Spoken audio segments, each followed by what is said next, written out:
So ito na mga kapatid, naku po mga kababayan, nalintikan na po. Nadulas kasi mga kapatid sa isang interview itong si Attorney Claire Castro. At ang tanong pa mga kababayan ng nasabing reporter kay Attorney Claire is kung ano daw ang magiging hakbang, no, magiging susunod na hakbang ng palasyo kung lumabas na at dumating dito sa Pilipinas yung mga iba pang warrant of arrest mga kapatid na galing sa ICC. At mga kababayan, ano, aksidente pong sinagot ni Attorney Claire Castro mga kapatid ang nasabing tanong ng reporter. At ito lang ang masasabi ko mga kapatid, dapat na pong maghanda-handa ano, itong si Senator Bato.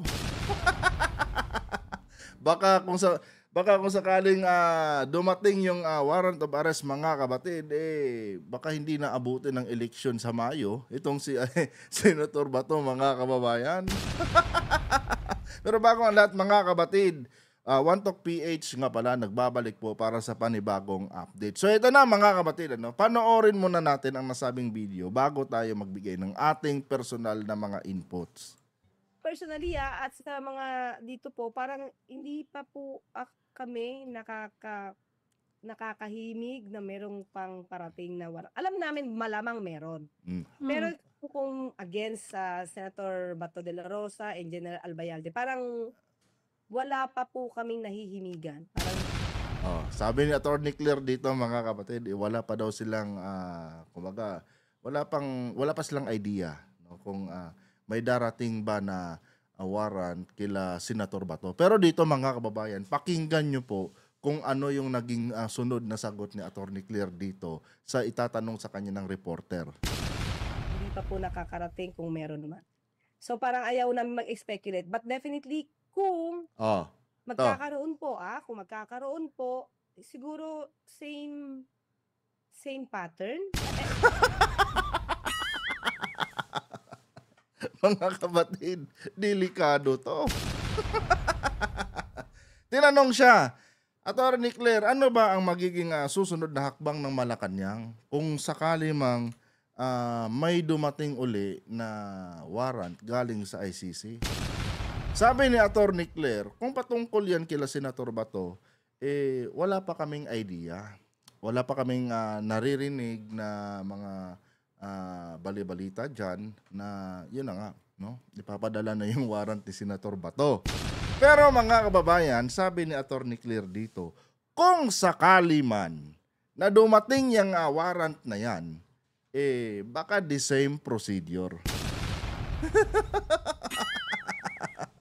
Ibig sabihin mga kabatid, kung ano yung naging proseso noong damputin po si former President Duterte mga kababayan, ganun din po mga kabatid. Ang proseso, no, di umano na gagawin ng Malacanang, no, sa mga susunod pa na dadamputin ng Interpol, no, papuntang ICC.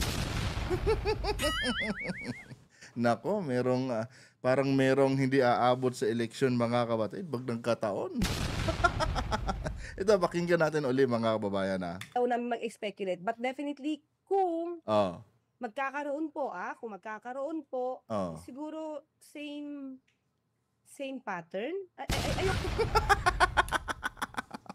Sabi ni Attorney Claire mga kabatid, ayaw daw niyang mag-speculate, no, kung ano mang mga proseso. Pero mga kababayan, no, lumabas na po sa dila ni Attorney Claire dito mga kabatid na kung sakali man na may dumating nga na mga warrant of arrest mga kabatid, manigurado mga kababayan, no, kung ano yung ginawa doon kay former President Duterte, baka yun din daw mga kabatid ang gagawin dito sa mga susunod na ipapadampot papuntang ICC. Ito, pakinggan nyo, binawi dito na Attorney Claire mga kapatid kasi ayaw nga niya mag-speculate. Pero meron ng mga babayan, ano, kumbaga nadulas na po si Attorney Claire. And ako'y naniniwala mga kapatid. Ito, base lang sa aking opinion ako po'y naniniwala mga kapatid na parang ganon din talaga, no, ang kahihinatnan dito kila Senator Bato at sa iba pang mga akusado mga kababayan, ano, particular dito sa issue ng AGK. At ako'y naniniwala mga kapatid na hindi magbabago, no, ang posisyon ng gobyerno pagdating dito mga kababayan sa issuance ng warrant, no, dito sa mga akusadong mga individual mga kabatid. Ito. Mag-speculate. But definitely, kung Oh. kung magkakaroon po, siguro same pattern. Ayoko po, sorry Ayoko pong pangunahan ng Pangulo. Ayaw niya pangunahan yung Pangulo mga kabatid. Pero wala na. Tapos na ang laban mga kababayan. Nadulas na eh. Nako mga kabatid. Sino kaya ang mga susunod mga kababayan na dadamputin ng Interpol papuntang ICC? Yun ang tanong dyan mga kabatid eh. And ito mga kababayan para sabihin ko sa inyo, yung purpose ng hearing ni Amy Marcos mga kabatid dyan sa Senado ay patungkol po yan mga kababayan dito nga sa naging proseso ng gobyerno mga kabatid kung paano nga nadampot si former President Duterte. Ito yung gusto nilang harangin mga kababayan na kung saan hindi na daw dapat itong maulit. No? Kaya ngayon mga kababayan, itong si Amy, no, ang ginagawa ni Amy ngayon mga kabatid ay pinipilit niyang idiin yung mga kawani ng gobyerno mga kabatid na nag-facilitate dito sa paghuli kay former President Duterte. Nang sa ganon mga kababayan, hindi na po maulit yung mga nangyari noong time na damputin si Tatay Digong. Ang ginagawa ni Amy ngayon mga kapatid, hinahanapan nila ng butas, no, yung proseso na ginamit ng gobyerno para madampot si Digong.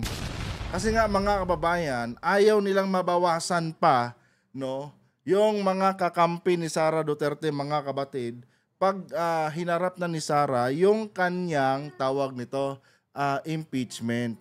Yon ang purpose mga kapatid at yon ang function ni Amy Marcos ngayon, no? Kaya gumagawa ng mga ganyang hearing si Amy mga kababayan dahil double purpose po yan.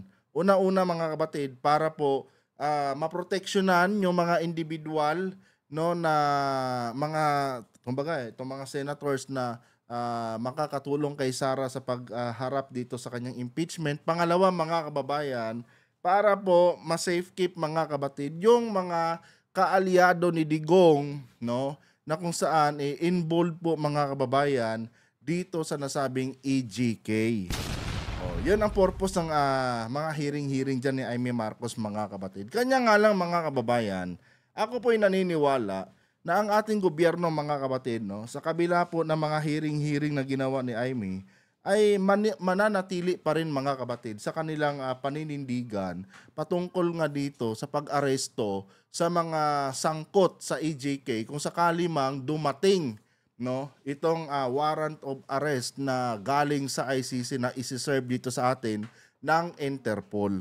Kasi nga mga kababayan, no, iilan lang po yung magbibinipisyo diyan sa mga ginagawa ni Amy mga kapatid. Samantalang itong ginagawa ngayong paglilitis ng ICC mga kapatid sa mga taong involved dito sa EJK ay mahigit po 30,000 na mga Pilipino na biktima, no, ng tawag ito war on drugs ni Digong ang magbibinipisyo.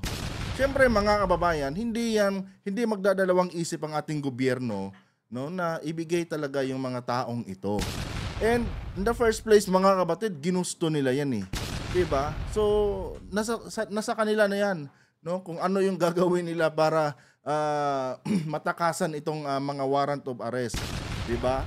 Ngayon mga kapatid, ang magandang gawin dito ng gobyerno ay sa tingin ko lang ito in my personal opinion lang mga kababayan dapat siguro bantayan na po yung mga exit dito ng ating bansa, no, para hindi na maulit yung mga nangyari tulad kay Alice Go at kay Roque mga kababayan, siguro yun ang dapat na i-priority ng gobyerno ngayon, yung mga exit point dito sa Pilipinas mga kababayan na ginagamit, no, na lagusan ng mga wanted na mga individual dito sa Pilipinas. Kasi nga mga kababayan, ako'y naniniwala po na hindi po dadaan ang mga sinasabing mga nasasakdal mga kapatid sa mga airport, no? Eh, yung isa pa nga lang nung nakaraan mga kababayan nagmanifest na siya mga kabatid na di umano kung gugustuhin lang daw niyang lumayas mga kababayan, marami daw po siyang mga kaibigan na handang tumulong sa kanya. Anytime daw mga kabatid. Kaya ngayon pa lang dapat bantayan na po ng ating gobyerno yung mga sinasabing exit point na yan. 'Di ba? Dapat magbigay na sila ng mga orders diyan mga kababayan sa ating AFP at PNP na siguraduhin nyo na walang makakalusot sa mga butas na yan at siguraduhin nyo na hindi kayo mababribe ng pera nila. 'Di ba? Yan kasi ang importante ngayon mga kababayan. No? Kasi mga kapatid, ako'y naniniwala po na meron po talagang iilan dyan mga kababayan ang dadaan sa illegal na proseso para lang matakasan itong kanilang mga kinakaharap ngayon. Nahirap na magbintang mga kapatid. Pero yun na nga, ang masasabi ko lang dito sa balitang ito ay nadulas na si Atty. Claire. Nadulas na mga kapatid. Wala nang bawian yan, kahit bawiin pa ni Atty. Claire yan mga kababayan, loud and clear na po yung kanyang sagot. Magkakaroon po, kung magkakaroon po, siguro same pattern. Ayoko po, sorry Nako, magdasal-dasal na kayo dyan. Bato? Nako, magdasal-dasal na kayo dyan. Anyway guys, hanggang dito lang itong video natin, wala nadulas talaga sa Atty. Claire Kahit anong gawin natin mga kapatid, nasabi na nasabi, walang bawian, touch move. O nagustuhan niyo po ang ating content ngayon mga kapatid, huwag kalimutang mag-subscribe at pakilike ang ating video para i-share pa ni YouTube sa iba pang hindi pa nakakapanood. Hanggang dito na lang. Adios.